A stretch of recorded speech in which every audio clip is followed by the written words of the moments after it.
Ma sœur a balancé son verre de vin et a piqué une crise de nerfs en hurlant au dîner de Thanksgiving parce que je ne lui avais pas confié ma grossesse avant de l'annoncer à tout le monde. Alors, sur un coup de sang, j'ai balancé son secret le plus lourd. Avec Oliver, mon mari, on avait appris début octobre que j'attendais un bébé, après 2 ans à essayer. On était sur un petit nuage, mais aussi mort d'angoisse, vu que j'avais fait une fausse couche l'année d'avant et qu'on l'avait très mal vécu. Le médecin m'a rassurée, tout semblait bien aller, mais il m'a conseillé d'attendre la barre des 12 semaines avant d'en parler, juste par précaution. On s'était dit que Thanksgiving serait le moment idéal, toute la famille réunie, et j'en serais à 14 semaines. J'en avais parlé seulement à Léo, mon frère, et à ma cousine Amy, parce qu'ils savaient pour la fausse couche et prenaient des nouvelles discrètes. Ils m'avaient juré de ne rien dire, et ils ont tenu bon. Gina, ma sœur de 34 ans, maman de 4 enfants, se considère comme la grande spécialiste des grossesses de la famille. Elle m'a appelé 1 semaine avant pour me cuisiner. « Tu n'aurais pas quelque chose à nous annoncer, par hasard ?» J'ai esquivé en prétextant que non, que je me réjouissais juste de les retrouver. Elle a insisté, m'a dit qu'elle me trouvait bizarre ces derniers temps, qu'il devait bien se passer un truc. J'ai détourné la conversation sur ses enfants,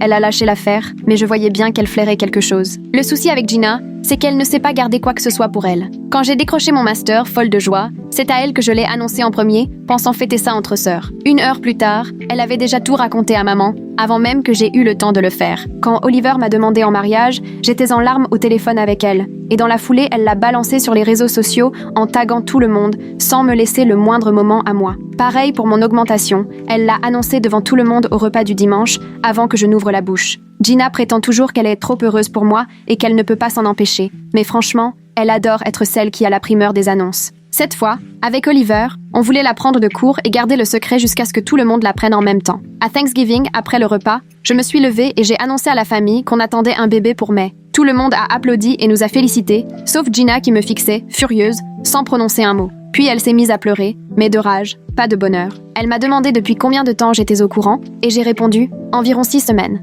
Là, elle a explosé, hurlant que j'aurais dû lui dire d'abord, vu qu'elle m'avait livré chacun de ses secrets de grossesse à elle, bien avant d'en parler aux autres, et que je l'avais trahi en gardant le silence. Selon elle, 2 sœurs doivent tout partager, et je l'avais ridiculisée. Ma mère a tenté de la calmer, mais Gina s'est retournée contre elle, cherchant à savoir si elle était dans la confidence. Maman lui a assuré que non, alors Gina s'est tournée vers Amy et Léo. Comme ils gardèrent le silence, elle a compris et s'est énervée contre eux aussi, leur reprochant de lui cacher des choses. Elle a accusé toute la famille de se liguer contre elle, de la considérer comme une paria. Mon père a essayé de lui demander de se calmer et d'être heureuse pour moi, mais elle lui a rétorqué « Comment veux-tu que je sois heureuse alors qu'on m'a tenue à l'écart de la plus grande nouvelle de la famille ?» D'après elle, j'avais brisé le lien entre nous deux, et elle ne me pardonnerait jamais d'avoir été la dernière informée. Elle s'en est ensuite prise à Oliver, l'accusant de m'avoir monté contre elle. Oliver a tenté d'expliquer qu'on voulait juste attendre d'avoir l'esprit tranquille et d'être certain que tout allait bien, mais pour Gina, c'était insensé. Elle répétait qu'elle aurait été là pour moi quoi qu'il arrive, et qu'après ça, je ne la considérais plus vraiment comme de la famille. Elle a même lancé une phrase hallucinante. Les vraies familles se disent de tout, sans attendre. J'ai trouvé ça d'un culot incroyable, venant d'elle qui m'a gâché tous mes moments importants. Léo a fini par craquer lui aussi. Peut-être que si Gina savait tenir sa langue pour une fois, on lui ferait plus confiance. C'est là qu'elle a lancé son verre contre le mur, le vin partout, verre explosé. Mon neveu de 4 ans s'est mis à pleurer à chaudes larmes. Ma mère s'est effondrée aussi. Jake, le mari de Gina, a essayé de la raisonner et de la faire sortir de table, mais elle refusait de bouger, en répétant qu'elle ne partirait pas tant que je ne m'excuserais pas de l'avoir humiliée. J'ai refusé, estimant que j'avais le droit de garder mon secret pour moi. Gina m'a accusée d'être une sœur odieuse, qu'elle en avait fini avec moi. Elle a ordonné à ses enfants de prendre leur manteau, a commencé à récupérer tous les plats qu'elle avait apportés et fourrait rageusement ses Tupperware dans ses sacs. Là, je me suis levée, puisqu'apparemment il faut tout dire dans une famille, alors que tout le monde sache que Gina envoie des messages à son ex, Ryan, depuis 6 mois. Jake s'est figé, Gina est devenue livide, plus personne ne bougeait. Jake, le visage défait, est resté muet, la bouche entr'ouverte. Gina avait le teint blanc comme la neige, les mains tremblantes. Elle a voulu protester, mais n'a sorti qu'un gémissement étranglé. Jake a attrapé son manteau et s'est rué vers la porte. Gina a tout juste réussi à balbutier que ce n'était pas ce que je pensais, que je ne comprenais rien. Mais Jake était déjà dehors. Elle s'est précipitée sur ses talons, hurlant son prénom dans l'allée. Les 4 enfants, restés seuls à la table, avaient l'air complètement perdus et terrorisés. Le plus petit, celui de 4 ans, a recommencé à hurler. Ma mère s'est précipitée vers lui pour le consoler, l'a pris dans ses bras en lui chuchotant des mots doux. Les 3 aînés, eux, fixèrent leur assiette, sidérés. Mon père s'est figé sur sa chaise, le regard complètement vide. Amy s'est levée pour ramasser les morceaux de verre. Léo m'a regardé, les yeux ronds, muet. Oliver m'a pris la main sous la table. À travers la porte, on entendait encore Gina crier après Jake, le supplier de rester, de l'écouter. Puis la portière de la voiture a claqué et un moteur s'est mis en marche. La voix de Gina montait, de plus en plus paniquée, mais la voiture s'éloignait déjà. Peu à peu, seuls les sanglots des enfants brisèrent le silence. Gina a fini par revenir, 20 minutes plus tard. Du mascara avait coulé sur tout son visage. Ses yeux étaient gonflés, rouges. Elle haletait comme si elle venait de courir, figée sur le seuil, le regard perdu avant de balayer la pièce des yeux. Elle a simplement lancé que Jake était parti et ne donnait plus signe de vie. Elle a sorti son téléphone pour l'appeler devant nous, mais la messagerie s'est déclenchée tout de suite. Elle a tenté de lui envoyer un message, mais ses mains tremblaient si fort qu'elle devait sans cesse s'y reprendre. Alors elle m'a lancé un regard noir, chargé de rancœur, et elle s'est mise à crier que j'avais foutu en l'air son mariage, ruiné la vie de ses enfants, juste parce que je voulais me venger de sa ridicule annonce de grossesse. Elle m'a traitée de cruelle, de méchante, jurant qu'elle ne me le pardonnerait jamais. Ma mère essayait en vain de la calmer, mais Gina continuait de plus belle, m'accusant d'avoir orchestré tout ça, d'avoir attendu le moment parfait pour lui faire honte devant tout le monde. Oliver s'est levé pour dire que c'était faux, que c'est elle qui m'avait attaqué la première. Gina l'a rabroué, lui intimant de se taire, et l'a accusé d'avoir brisé ma relation avec le reste de la famille. Les enfants pleuraient tous, même les plus grands. Mon neveu de 12 ans s'était affalé sur la table, la tête cachée dans ses bras. Mon père a pris la parole, enfin, d'une voix basse mais ferme. Il a dit à Gina qu'elle devait assumer ses choix, au lieu de m'accuser d'avoir révélé la vérité. Il a rappelé que c'était elle, et elle seule, qui avait décidé d'écrire à Ryan et de cacher tout ça à Jake. Gina, alors, s'est retournée vers lui en répétant qu'il ne pouvait pas comprendre, que personne ne pouvait imaginer à quel point sa vie était difficile. En larmes, elle s'est écroulée sur une chaise, le visage enfoui dans ses mains et tout son corps secoué de sanglots. Ma mère s'est approchée pour lui poser une main sur l'épaule, et Gina lui a dit, d'une voix brisée, qu'elle était malheureuse depuis des années, sans savoir comment sortir de cette impasse. Elle expliquait ne plus en pouvoir, épuisée par 4 enfants, Jake absent à cause du travail. L'impression d'être dévorée par une vie qui n'est plus la sienne. Elle a reconnu que ses messages avec Ryan étaient devenus sa bouffée d'air, ce qui lui permettait de se retrouver, le temps d'un instant, et de se rappeler celle qu'elle était avant le mariage et les enfants. Elle assurait qu'elle n'avait jamais voulu aller aussi loin, qu'il n'y avait rien eu de physique, mais qu'elle savait très bien que c'était mal. Elle répétait qu'elle était désolée, mais s'adressait uniquement à ma mère, jamais à moi. Ma mère l'a incitée à rentrer avec les petits, expliquant qu'on avait tous besoin de temps pour digérer ce qui venait d'arriver. Gina a acquiescé, rassemblant les manteaux et chaussures de ses enfants, remballant tout ce qu'elle avait apporté, jetant les plats en vrac dans des sacs, les mains tremblantes. Aucun des enfants ne lui adressait le moindre regard. L'aîné a attrapé son petit frère par la main et l'a emmené vers la porte. Gina, elle, a refusé de croiser mon regard. Elle s'est contentée de réunir les enfants, de les faire monter dans son monospace, et ils sont partis. Une fois la porte refermée, Amy a pris le balai et la pelle pour ramasser les morceaux de verre, et Léo et moi avons débarrassé la table, en silence. Ma mère pleurait doucement, le dos tourné devant l'évier, tandis que mon père restait figé à la table, l'air perdu. Oliver m'a épaulé pour porter la vaisselle jusqu'à la cuisine. L'ambiance pesait lourd. Une tristesse s'était abattue sur la maison, bien loin de l'esprit d'un Thanksgiving. Oliver et moi sommes partis au bout d'une heure, une fois tout rangé. Le trajet s'est fait dans un silence pesant, puis, à mi-chemin, j'ai éclaté en sanglots sans réussir à m'arrêter. Impossible de penser à autre chose que tout ce gâchis, cet instant qui aurait dû être un souvenir heureux, l'annonce de notre bébé, et qui s'était transformé en cauchemar. Oliver m'a pris la main, sans lâcher la route des yeux, et il m'a rassuré, certain que je n'étais pas responsable des actes de Gina. Il m'a rappelé que c'est elle qui avait démarré tout ça, lancé un verre, pété les plombs juste parce que je n'avais pas annoncé ma grossesse plus tôt. Après tout ce que j'avais subi, j'avais bien le droit de me défendre. Je savais qu'il avait raison, mais je ne pouvais pas m'empêcher de me sentir coupable. J'avais sans cesse l'image de Jake lorsqu'il a appris pour Ryan, son visage passant de l'incompréhension à l'effondrement. Dans ma tête résonnaient toujours les pleurs des enfants. Une fois arrivé, Oliver s'est garé, a coupé le moteur, puis m'a serré dans ses bras le temps que je me calme. Il a dit que tout irait bien, qu'on allait s'en sortir, lui, moi et le bébé, et que c'était l'essentiel. On est rentré, j'ai filé sous la douche où j'ai encore pleuré, puis Oliver a préparé du thé et on s'est installé sur le canapé. Il a mis un film, mais aucun de nous n'y a vraiment prêté attention. Le lendemain matin, en me réveillant, j'ai découvert 17 appels manqués de la famille. Des messages de ma mère, de mon père, de Léo, d'Amy, même de cousins que je vois rarement. Le plus long était celui de ma mère qui voulait savoir comment j'avais découvert l'histoire avec Ryan. Je l'ai rappelé aussitôt, elle a décroché immédiatement. Je lui ai tout expliqué. Les messages découverts sur le téléphone de Gina le mois dernier, quand elle m'avait demandé de lire un texto alors qu'elle conduisait. Le nom de Ryan entouré de cœurs, puis, en ouvrant la conversation, des dizaines de messages ambigus, pas du tout appropriés, remontant sur plusieurs mois. J'ai avoué que je ne savais pas quoi faire de tout ça depuis. Ma mère a poussé un long soupir et m'a dit qu'elle aurait préféré que je la mette au courant en privé, plutôt que de tout dévoiler devant tout le monde. J'ai répliqué que j'aurais aimé que Gina ne me jette pas au visage ce verre, qu'elle ne me crie pas dessus simplement parce que je voulais annoncer ma grossesse à ma façon. Ma mère a gardé le silence un long moment, puis elle m'a dit qu'elle comprenait que je m'étais défendue, mais que ma manière avait fait beaucoup de dégâts. Je lui ai demandé si elle avait parlé à Gina. Elle m'a répondu que Gina l'avait appelée en pleine nuit, à 3 heures du matin, totalement dévastée, et que Jake, lui, restait injoignable. Gina n'avait aucune idée d'où il était. Environ 1 heure plus tard, mon père m'a appelé à part. Il m'a assuré de son soutien et m'a confié qu'à ses yeux, Gina avait vraiment besoin d'un électrochoc pour remettre son comportement en question. Il m'a expliqué que depuis des années, elle se croyait tout permis et se permettait de traiter les gens n'importe comment, sans jamais en subir les conséquences, tout en avouant qu'il s'inquiétait tout de même pour Jake et les enfants. Il m'a demandé si j'en savais plus sur cette histoire avec Ryan, au-delà de ce que j'avais déjà évoqué lors du dîner. Je lui ai répondu que j'avais juste vu quelques messages ambigus et que j'ignorais jusqu'où ça avait pu aller. Je ne savais même pas s'ils s'étaient vus ou si cela se limitait à des échanges par texto. Mon père pensait de son côté que Jake essayait sûrement d'en savoir plus lui aussi. Il espérait qu'il parviendrait à trouver une solution pour les enfants, mais il comprendrait tout à fait que Jake n'y arrive pas. On a parlé un long moment de tout ce bourbier. Il a souligné qu'à la base, les fêtes étaient censées rassembler les familles, et que cette fois-ci, tout avait volé en éclats. Avant de raccrocher, il m'a rappelé à l'ordre « Prends bien soin de toi et du bébé. Ne laisse pas ce stress ruiner ta grossesse. » 3 jours se sont écoulés sans nouvelles de Gina. Je lui ai envoyé un message pour prendre de ses nouvelles, sans réponse. Léo, de son côté, m'a appelé pour me dire qu'il était passé devant chez elle. La voiture était là, mais personne n'ouvrait. Ma mère, morte d'inquiétude, appelait en boucle. Mais Gina n'a décroché qu'une fois pour dire qu'elle allait bien, qu'elle avait juste besoin de temps. Au bout du 3e jour, Jake a enfin répondu au message de mon père. Il dormait chez son frère Justin et avait besoin de faire le point. Mon père lui a proposé d'en discuter, mais Jake a décliné pour l'instant. L'après-midi même, Justin a appelé mon père pour comprendre ce qui s'était passé exactement à Thanksgiving, parce que Jake refusait d'entrer dans les détails avec lui. Mon père lui a tout raconté depuis le début. L'annonce de ma grossesse, la crise de Gina, le verre de vin, puis l'histoire avec Ryan.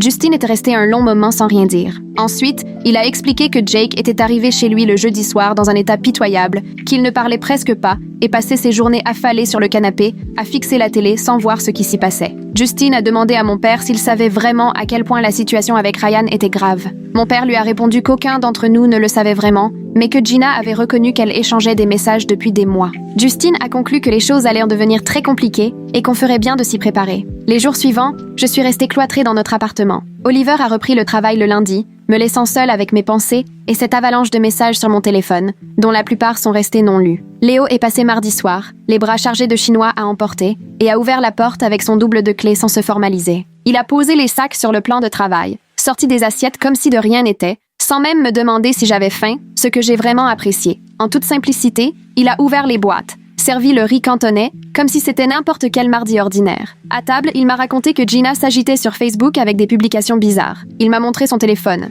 L'une disait « Le sang ne signifie pas toujours loyauté ». Dans une autre, elle évoquait les coups de couteau dans le dos reçus de la part de gens auxquels on ne s'attend pas. À chaque fois, les commentaires étaient remplis de messages de la famille, cherchant à comprendre ce qui n'allait pas ou essayant de prendre de ses nouvelles. Léo a continué à faire défiler et m'a montré un post où notre tante avait commenté, demandant si tout cela avait un rapport avec Thanksgiving. Gina avait répondu avec un emoji en larmes, expliquant que certains membres de la famille avaient révélé leur vrai visage. Ça m'a donné la nausée de lire ça. Elle se faisait passer pour la victime alors que c'était elle qui avait pété un câble et m'avait agressée. Léo m'a rendu son téléphone en me disant de ne pas me laisser atteindre par ses manigances, ajoutant que quiconque avait un minimum de jugeote verrait clair dans son jeu. Mais je savais pertinemment que ce n'était pas vrai, puisque la plupart n'avaient pas assisté à la scène et ne connaissaient pas la vérité. Mercredi après-midi, j'ai reçu un message d'Amy. Sa mère l'avait appelée le matin même pour lui demander des nouvelles à propos de Thanksgiving. Apparemment, quelqu'un lui avait raconté une version totalement déformée des faits selon laquelle j'aurais exposé la vie privée de Gina devant tout le monde uniquement avec l'intention de l'humilier,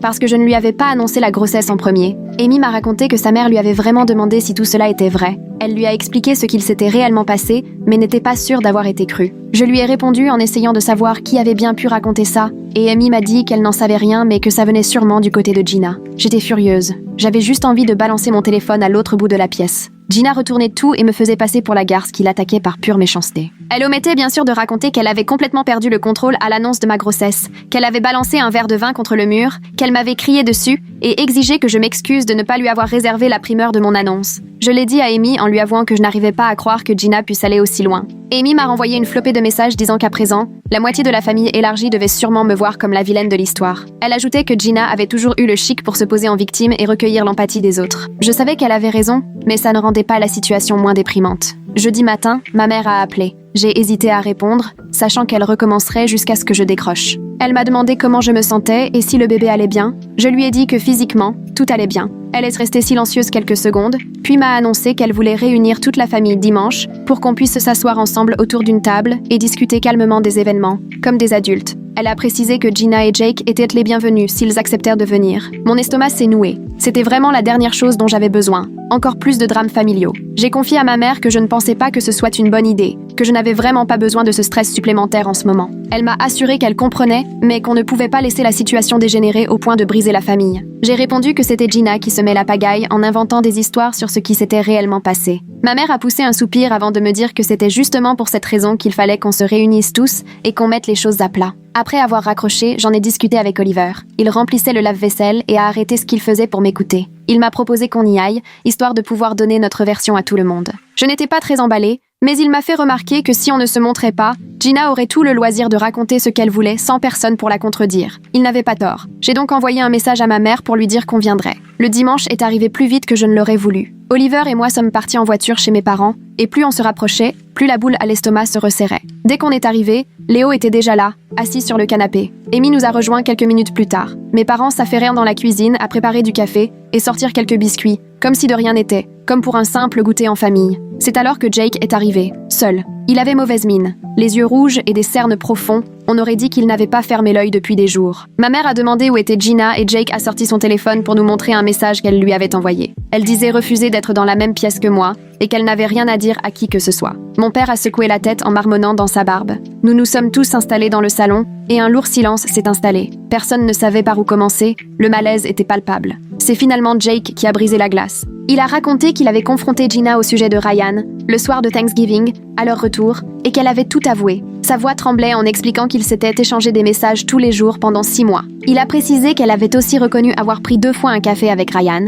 une fois en septembre puis début novembre. Ma mère a porté sa main à sa bouche, sous le choc. Jake a poursuivi. Il disait que Gina avait juré qu'il ne s'était jamais rien passé de physique entre eux. Pas un baiser, pas le moindre geste, seulement des échanges. Mais pour Jake, ça n'avait aucune importance. Elle avait eu une relation émotionnelle et lui avait menti pendant plus de 6 mois. Léo lui a alors demandé s'il croyait vraiment Gina quand elle affirmait qu'il ne s'était rien passé physiquement. Jake a admis qu'il ne savait plus quoi penser. Il avait vérifié les relevés téléphoniques et s'était aperçu que les échanges avec Ryan remontaient à 8, voire 9 mois. Il avait aussi trouvé des emails entre eux, que Gina avait supprimés mais qui traînaient encore dans la corbeille. Lire ces messages l'avait rendu malade. Gina se plaignait de lui à Ryan, regrettait la complicité d'autrefois. Mon père lui a demandé ce qu'il comptait faire. Jake a répondu qu'il envisageait une séparation. Il n'arrivait plus à rester à la maison. Chaque fois qu'il croisait Gina, il se sentait en colère et trahi. Il logeait chez son frère et ne revenait que lorsque Gina sortait les enfants, juste pour récupérer des affaires. Peu après, Jake m'a regardé droit dans les yeux et a demandé si l'un de nous était au courant pour Ryan avant Thanksgiving. Tout le monde a répondu non,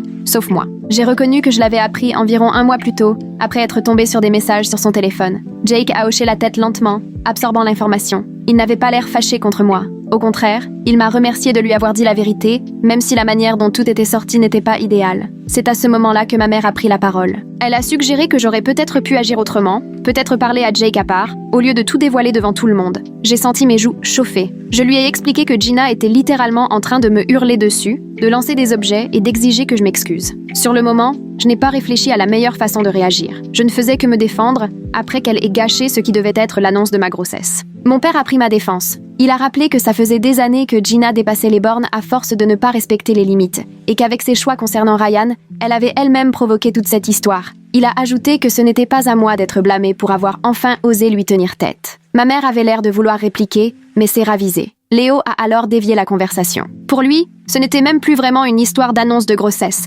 Gina et Jake devaient régler leurs problèmes de couple sans embarquer toute la famille là-dedans. Jake était d'accord. Il a précisé qu'il dirait à Gina que, s'il voulait sauver leur couple, il fallait entamer une thérapie à 2. Il ne voyait pas comment avancer sans aide, la confiance étant brisée. Quand tout le monde est reparti, je me suis sentie complètement vidée. Oliver nous a ramenés en voiture et je suis restée à contempler le paysage, le regard perdu par la fenêtre, pendant tout le trajet. Ce soir-là, j'ai reçu un message sur Facebook d'une personne à qui je ne parlais plus depuis longtemps, Nora Hensley. C'était une amie de la famille, proche de mes parents depuis des années. Elle m'a écrit qu'elle avait entendu parler de cette histoire à Thanksgiving et voulait prendre de mes nouvelles. Elle m'a raconté qu'elle avait connu la même galère avec sa propre sœur il y a une dizaine d'années. Une sœur incapable de respecter les limites et qui se plaisait à raconter à tout va les histoires privées. Nora m'a expliqué qu'il lui avait fallu du temps pour apprendre à poser des limites claires et à s'y tenir. Elle s'est proposée de m'écouter ou de me conseiller si j'en ressentais le besoin. Je lui ai répondu et, de fil en aiguille, on s'est appelé, On a discuté plus d'1 heure. Elle m'a expliqué en détail ce qui avait fonctionné pour elle, notamment le fait d'être très claire sur ce qui pouvait être partagé ou non.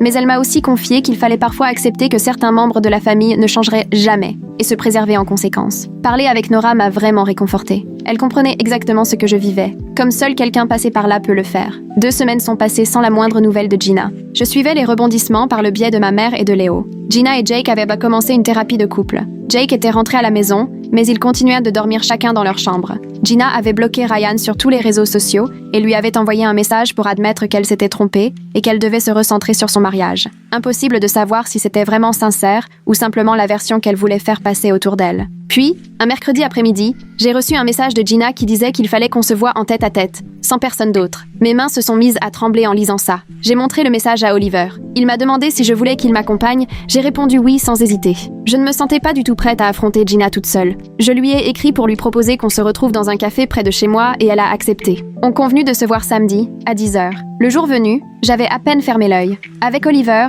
on est arrivé au café avec 15 minutes d'avance. J'ai commandé un latte décaféiné et on s'est installé au fond de la salle. Gina est arrivée à 10h précise, complètement épuisée. Elle avait noué ses cheveux n'importe comment, pas une trace de maquillage, de grosses cernes comme Jake. Elle s'est installée en face de nous et s'est effondrée en larmes. Elle a dit que sa vie partait en vrille. Jake ne la regardait presque plus. Les enfants n'arrêtaient pas de lui demander pourquoi papa dormait dans la chambre d'amis. Elle racontait qu'elle n'arrivait plus à dormir ni à manger, qu'elle avait l'impression de perdre pied. Puis elle a plongé son regard dans le mien et a reconnu que balancer ce verre de vin était impardonnable. Elle a dit qu'il n'y avait aucune excuse, qu'elle regrettait sincèrement. Je n'ai rien dit, attendant qu'elle continue. En larmes, Gina a fini par m'avouer qu'elle était jalouse de moi depuis des années. Pour elle, tout semblait toujours plus simple de mon côté. La carrière, le couple avec Oliver, le parcours sans accroc. Elle se sentait coincée et malheureuse, et le fait de me voir avancer n'arrangeait rien. J'étais sidérée. Je l'avais toujours imaginée épanouie, avec ses 4 enfants, sa grande maison, son mari bosseur. Pendant ce temps, moi, je galérais depuis 2 ans à tomber enceinte,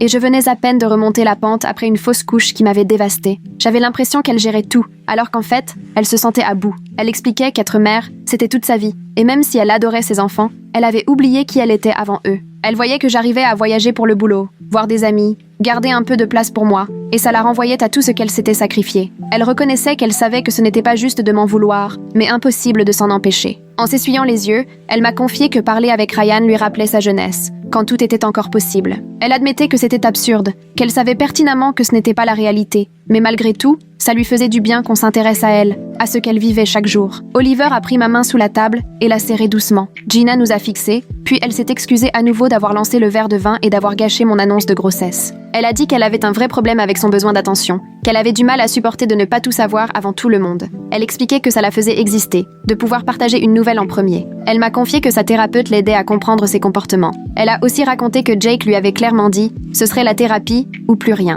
Elle en était déjà à sa 3e séance individuelle et ils allaient attaquer la thérapie de couple la semaine suivante. Elle essayait de changer, mais admit que ce n'était pas facile. J'ai pris un moment pour digérer tout ça, puis je lui ai dit que je lui pardonnais ce fameux Thanksgiving. J'ai aussi ajouté que je comprenais ses difficultés, mais que désormais, elle devrait respecter mes limites. Ne plus partager ma vie privée sans autorisation, ne plus s'approprier mes moments importants. Elle a hoché la tête et m'a assuré qu'elle ferait tout pour y arriver. Elle m'a alors demandé si, un jour, j'accepterais qu'on fasse ensemble une thérapie familiale. Selon sa thérapeute, ça pourrait nous aider à reconstruire notre relation. J'ai répondu que c'était peut-être envisageable, mais qu'on devait d'abord travailler chacune de notre côté. Elle a semblé comprendre. On a encore échangé un peu sur des banalités, puis Oliver et moi avons pris congé. Avant de sortir, Gina m'a prise dans ses bras, une étreinte qui n'avait rien de forcé cette fois, quelque chose de plus authentique. En voiture, Oliver m'a demandé comment je me sentais. Je lui ai dit que j'étais prudemment optimiste, même si j'avais encore mal. J'ai avoué espérer que Gina était réellement sur le point de changer, tout en étant consciente que j'avais déjà entendu ce genre de promesses. Il m'a répondu qu'on n'avancerait pas à pas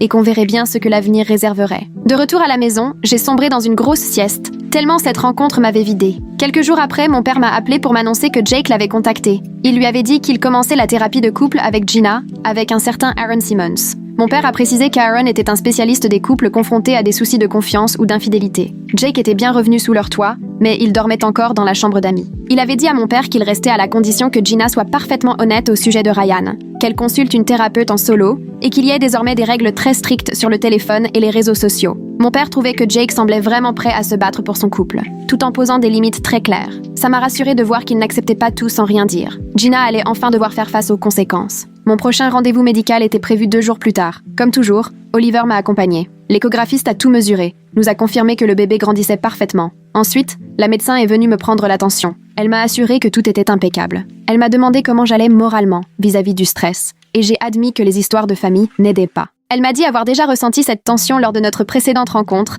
mais que cette fois, malgré tout, le bébé allait vraiment très bien. Elle m'a rappelé l'importance de prendre soin de moi, de ne pas me laisser submerger par les soucis familiaux au point de mettre ma santé en péril. Elle a ajouté que le bébé avait besoin que je reste sereine et en forme. J'ai promis de faire de mon mieux. Ce week-end-là, mon téléphone a vibré. Un message de Gina. Elle m'avait envoyé la photo d'une feuille qu'elle venait de remplir pour sa thérapeute. Elle devait y noter chaque fois où elle avait dépassé les limites de quelqu'un, puis réfléchir à la façon d'y remédier. J'ai agrandi l'image. Tout en haut figurait l'annonce de ma grossesse, mais la liste semblait interminable. Elle avait annoncé à ma mère la nouvelle copine de Léo, avant que Léo n'ait pu le faire lui-même. Elle avait publié l'information du nouveau job d'Amy avant même qu'Amy ne le dise. Elle avait partagé l'annonce des fiançailles de ma cousine dans le groupe familial. Elle avait dévoilé le problème de santé de mon père, malgré sa demande de discrétion. La liste continuait ainsi, déjà 12 épisodes rien que sur la première page. Voir tous ces événements écrits noir sur blanc m'a fait réaliser qu'il n'y avait pas que moi. Gina avait cette habitude avec tout le monde depuis toujours. Je lui ai répondu que j'appréciais sa franchise. Elle a répondu d'un emoji en forme de cœur. Une semaine plus tard,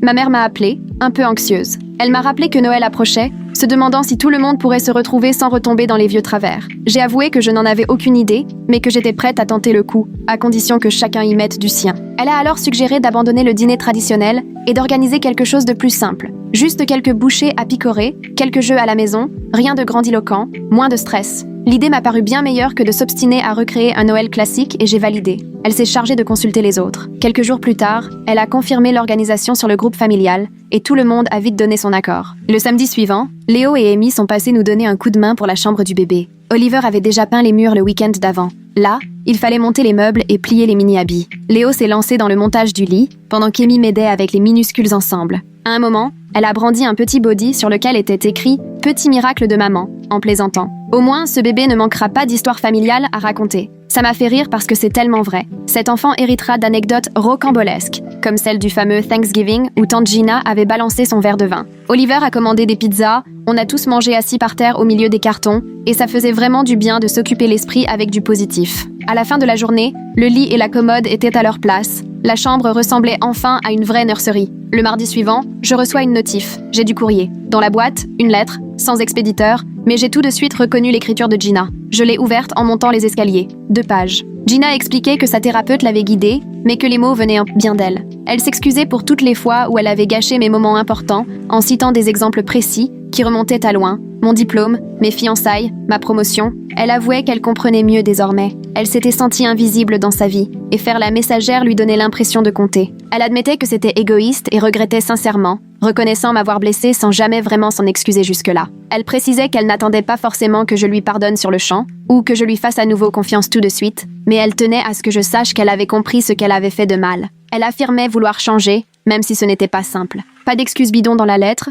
pas de « je voulais juste bien faire » ou de « je ne pensais pas te faire du mal », rien que la vérité, toute nue. J'ai relu la lettre 2 fois, puis je l'ai montrée à Oliver qui a trouvé que Gina avait vraiment fait un pas en avant. J'ai acquiescé, même si au fond de moi j'avais du mal à croire que tout irait bien définitivement. Noël est arrivé sans que j'ai vraiment vu le temps passer. Quelques jours avant, ma mère m'a appelé pour vérifier que tout le monde était toujours partant pour ce format plus cool et détendu. J'ai répondu oui, et j'ai demandé si Gina viendrait. Elle m'a confirmé que Gina serait là avec les siens, et avait même l'air heureuse de venir. J'étais partagée entre l'appréhension et la curiosité. Est-ce que c'était du solide, ce changement, ou est-ce que ça finirait par retomber? Oliver m'a rassurée, disant qu'on pourrait toujours s'éclipser si l'ambiance se tendait. Pas la peine de s'imposer si Gina recommençait ses vieux travers. Le matin du réveillon, mon père m'a envoyé un message pour dire que la veille, il avait discuté avec Jake. Selon lui, la thérapie de couple les aidait enfin à mieux communiquer, une première depuis des années. De son côté, Gina jouait carte sur table avec son portable, expliquait où elle allait et avait définitivement bloqué Ryan partout, y compris sur toutes leurs applications. Avant de le bloquer,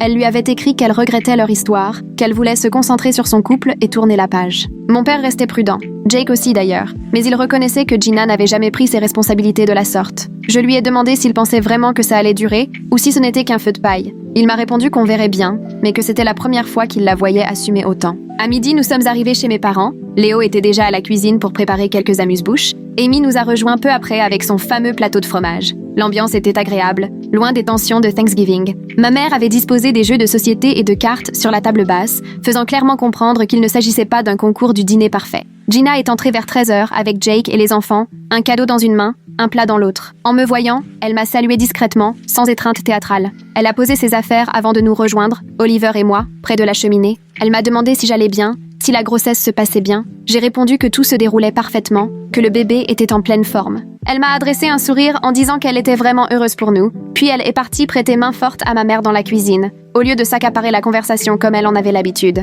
J'ai échangé un regard avec Oliver, qui a haussé les sourcils. Il pensait visiblement la même chose que moi. On assistait à un vrai changement. Tout l'après-midi, Gina n'a cessé de me surprendre. Quand Léo s'est lancé dans une histoire drôle survenue au travail, elle l'a écouté sans l'interrompre pour raconter la sienne. Quand Amy a parlé d'adopter un chien, Gina s'est contentée de poser des questions, sans se précipiter pour donner son avis. Lorsque mon père a abordé ma grossesse et m'a demandé comment je vivais les symptômes, Gina m'a laissé répondre, sans intervenir ni sermonner avec son expérience de mère de 4 enfants. Elle était présente, attentive, mais sans jamais être envahissante. Elle participait sans prendre toute la place. On a fait quelques parties de cartes. Gina riait aux blagues. Elle semblait enfin détendue. Ses enfants jouaient partout. Elle ne courait pas derrière eux pour sauver les apparences ou imposer l'image de la mère parfaite. Jake paraissait plus détendu que depuis des mois. Il a même souri quand Gina s'est moquée gentiment de sa main catastrophique aux cartes. Avant qu'on passe à table, elle a sorti une boîte joliment emballée de son sac et me l'a tendue. C'est pour le bébé, j'espère que ça vous plaira. À l'intérieur, j'ai découvert une couverture pour bébé faite main,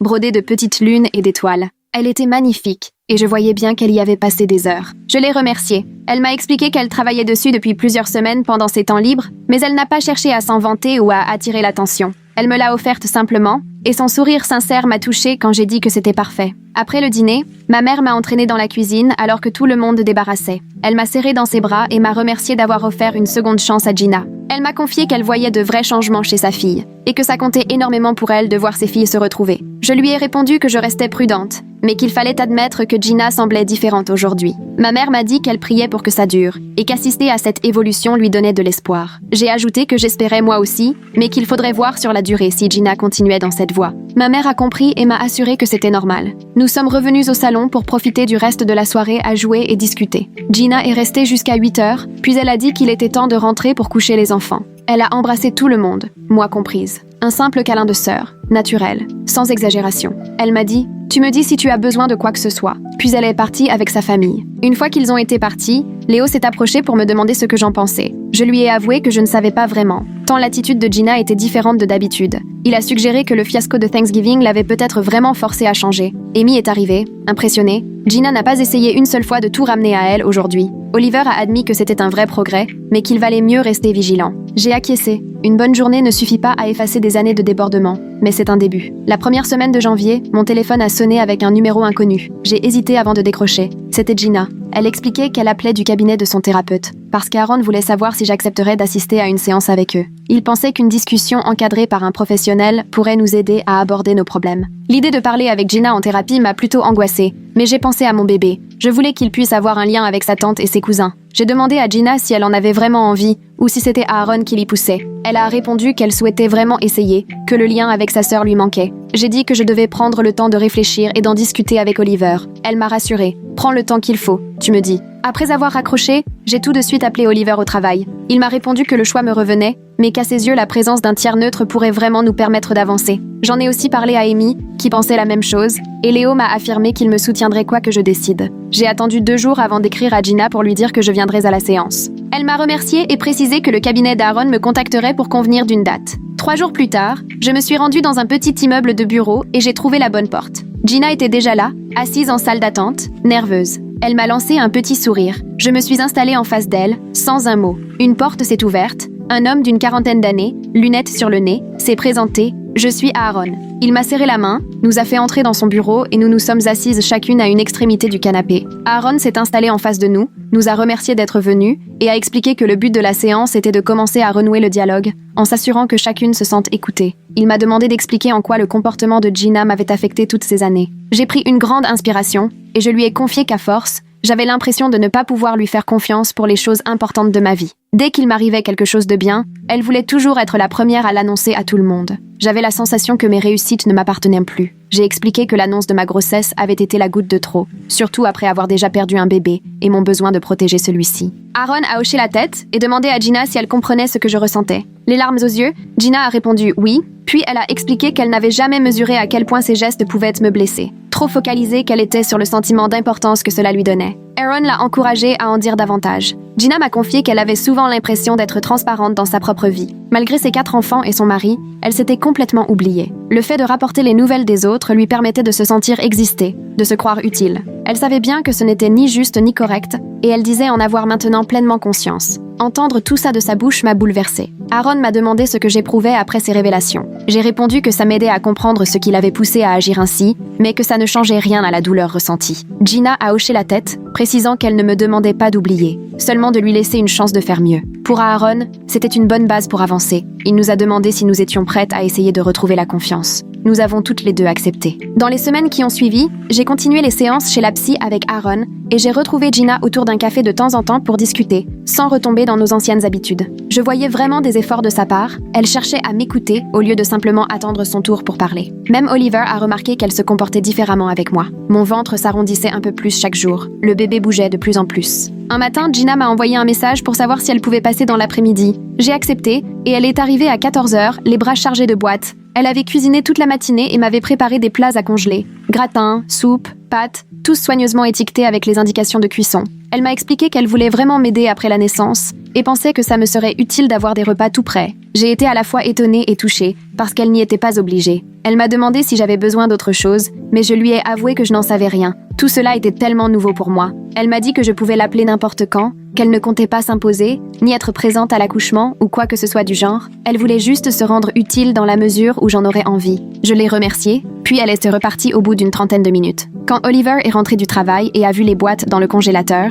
il a remarqué lui aussi que Gina faisait vraiment des efforts. 2 semaines plus tard, un mardi soir, j'étais tranquillement installée sur le canapé devant la télé quand j'ai ressenti une drôle de crampe. Je me lève, et là, je sens l'eau couler le long de mes jambes. La poche des os venait de se rompre, directement dans le salon. J'ai appelé Oliver, il s'est précipité, a attrapé le sac de maternité prêt depuis des semaines et m'a aidé à rejoindre la voiture. Les contractions se sont intensifiées sur le trajet, je me concentrais sur la respiration comme on nous l'avait appris pendant les cours de préparation. Oliver a passé un coup de fil à mes parents pour les prévenir qu'on filait à l'hôpital. Ma mère a décroché et m'a demandé si je voulais qu'elle prévienne Gina. J'ai dit oui. Nos liens s'étaient distendus. Mais après tout, c'était ma sœur et je voulais qu'elle soit dans la boucle. Arrivé à l'hôpital, Oliver m'a déposée aux urgences et est parti garer la voiture pendant qu'une infirmière m'installait dans un fauteuil roulant. On m'a conduite en salle de naissance, puis installée dans une chambre. Le médecin m'a examinée et m'a dit que le travail était déjà bien avancé. Lorsque les contractions ont empiré, j'ai demandé la péridurale. L'anesthésiste a posé la perf, et 20 minutes plus tard environ, la douleur s'est enfin apaisée.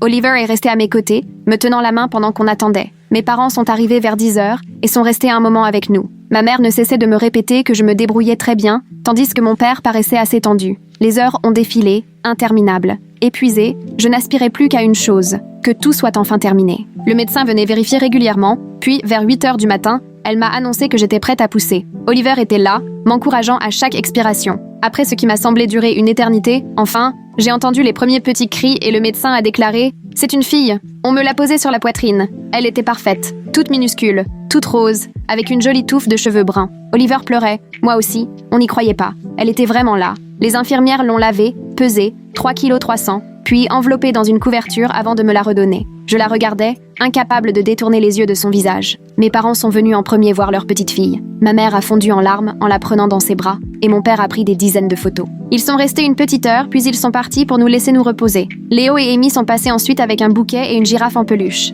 Amy a pris ma fille dans ses bras, en s'extasiant sur sa beauté. Léo, un peu intimidé, a finalement osé la tenir et n'a pas cessé de sourire. Eux aussi sont repartis après une demi-heure. Gina est arrivée la dernière, accompagnée de Jake, qui portait un énorme sac cadeau. Elle s'est approchée du lit et m'a demandé si elle pouvait prendre sa nièce. J'ai accepté et lui ai confié la petite. Le visage de Gina s'est illuminé, les larmes lui coulaient sur les joues. Elle a chuchoté qu'elle était magnifique, puis elle m'a dit « Tu vas être une mère formidable ». Elle n'est restée qu'une vingtaine de minutes avant de me rendre le bébé et de nous encourager à nous reposer. Elle et Jake sont repartis, et j'ai eu le sentiment qu'elle avait parfaitement compris la situation, qu'elle avait respecté mes envies sans que j'aie besoin de le lui rappeler. Les toutes premières semaines à la maison ont été plus éprouvantes que ce que j'aurais pu imaginer. Ma fille pleurait énormément. Je ne dormais presque pas. Oliver faisait son possible pour m'aider, mais il a dû reprendre le travail au bout de 2 semaines. Gina, de son côté, m'envoyait un petit message tous les 2 ou 3 jours pour savoir comment ça allait. Elle proposait des coups de main très concrets, faire les courses, garder le bébé pour que je puisse dormir un peu. Fini les visites à l'improviste. Désormais, elle attendait toujours mon feu vert pour venir. Un après-midi, à bout de force, incapable de réfléchir, je lui ai écrit pour lui demander si elle pouvait venir 1 heure garder la petite. Elle est arrivée en 15 minutes. J'ai filé me coucher pendant qu'elle la berçait en bas. Quand je me suis réveillée, je me sentais déjà beaucoup mieux. Elle avait même eu le temps de faire la vaisselle et de plier le linge. Je l'ai remerciée. Elle m'a répondu simplement « C'est normal, c'est ce que font les sœurs ». Et pour la première fois, ça n'avait plus rien à voir avec avant. Elle m'aidait parce que je le lui demandais, sans jamais chercher à en tirer un quelconque mérite. À la visite des 2 mois, le pédiatre a constaté que le bébé était en pleine forme et qu'elle prenait bien du poids. Elle a aussi souligné que je m'en sortais très bien pour une jeune maman. Avec Oliver, on commençait à trouver notre rythme. On comprenait ce que ses pleurs voulaient dire, on devinait si c'était la faim ou simplement l'envie de dormir. Le fait d'avoir la famille autour de nous changeait tout. Ma mère passait chaque semaine pour que je puisse souffler un peu, Léo débarquait parfois avec le dîner, et Gina gardait le contact, toujours présente sans jamais insister si je lui disais que j'étais débordée. Toute la famille était d'une bienveillance et d'un respect qu'on n'avait jamais vraiment connu jusque-là. Gina et moi avons partagé un café quand la petite avait 10 semaines, assise en terrasse près de chez moi. Elle m'a confié que la thérapie l'aidait à mieux se comprendre elle-même. Elle m'a expliqué qu'elle réalisait aujourd'hui à quel point elle s'était oubliée, obsédée par son rôle de mère et d'épouse. Désormais, elle prenait des cours de dessin au centre social le samedi matin, elle s'était inscrite à un club de lecture qui se retrouvait 2 fois par mois, et elle découvrait des activités qui la rendaient heureuse, en dehors du cadre familial. On la sentait apaisée, moins en recherche d'approbation ou de reconnaissance. J'étais vraiment fière d'elle, de tout le chemin parcouru. Un soir, mon père a raconté à Oliver que Jake lui avait confié que leur couple n'avait jamais été aussi bien depuis des années. Jake disait « Pour la première fois, on se parle vraiment, on n'essaie plus de faire semblant que tout va bien ». L'histoire avec Ryan les avait forcés à se confronter à leurs problèmes, à ne plus les ignorer, et ils se sentaient reconnaissants d'avoir eu la chance de reconstruire leur relation au lieu de voir tout s'effondrer. Gina, elle, était devenue complètement transparente avec son téléphone et son emploi du temps. Elle faisait vraiment des efforts pour que Jake retrouve confiance, et ça marchait. Pour les 3 mois de la petite, on a invité tout le monde à dîner. Rien de formel. Pizza et grande salade.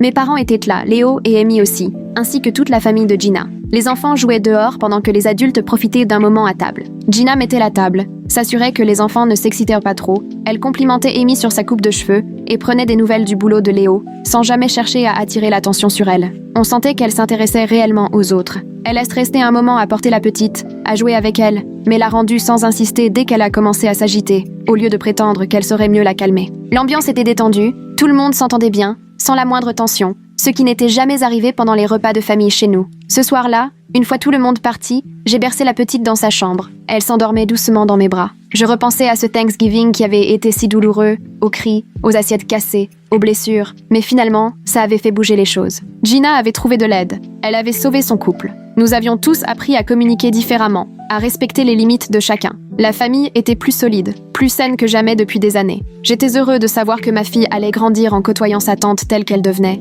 quelqu'un qui s'efforce de progresser, et pas uniquement cette personne qui avait besoin d'exister au centre de tous les regards. Je me sentais reconnaissant qu'on soit encore tous ensemble, même si ce parcours avait été chaotique et douloureux. Une fois la petite endormie et déposée dans son lit, je suis restée là quelques minutes à la regarder respirer, puis je suis descendue rejoindre Oliver.